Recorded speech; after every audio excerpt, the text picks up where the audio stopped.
Now, there's some tricky things that can come up on properties, and covenants and encumbrances are some of those. Yeah. Can you tell us a little bit more about that? Because I know that's an area that agents struggle with, and it's a real specialty that the conveyancers can help with. Yeah.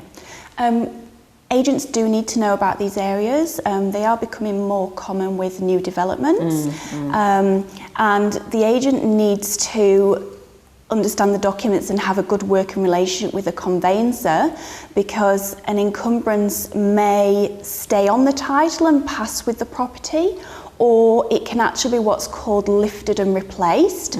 So removed from the title for the vendor and replaced with a brand new encumbrance in the purchaser's name. Okay. So it's a matter of checking the document and finding out what type of encumbrance it is, and including that information in the contract and the Form 1, because you need to make the purchaser aware that they have to enter into the new document if that applies, and also to deal with who pays the costs, so that there isn't a problem when it comes to settlement. Yeah, you mentioned that development sites are quite common for those lift and replace encumbrances, Yes. and I know that they've been seen a lot in some of the development areas in Adelaide, and no doubt Darwin as well. What's some good examples of what's contained in those encumbrances and what that may mean for the purchaser?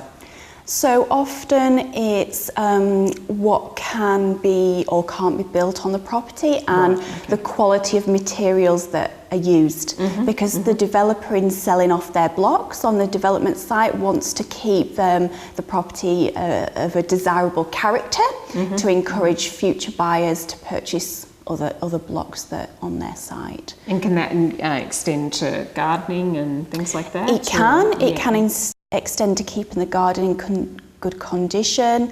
It can extend to not erecting a fence at the front of the property. They're common ones that we see. And like I said, most pass with the land, but some are lift and replace and have to be signed up again with the new purchaser. And do the vendors generally know that there's lift and replace encumbrance on their land, or is that something the agent's got to do a bit of homework on? Yeah, I think the vendor will know that there is an encumbrance, but I don't think they'd know whether it's lift and replace or not. It's quite a specialist area, and so we're happy to check the document and advise accordingly on that. So that will be revealed in the searches? Yes, it will actually come back on the title. Okay. So then it's a further document that the agent would need to order from the Land Titles Office, the encumbrance document itself. Now, easements are very common on a lot of properties. What are some good examples, or what are regular examples you see of easements, and what can that mean? So easements generally run with the land. An example of an easement is a right-of-way.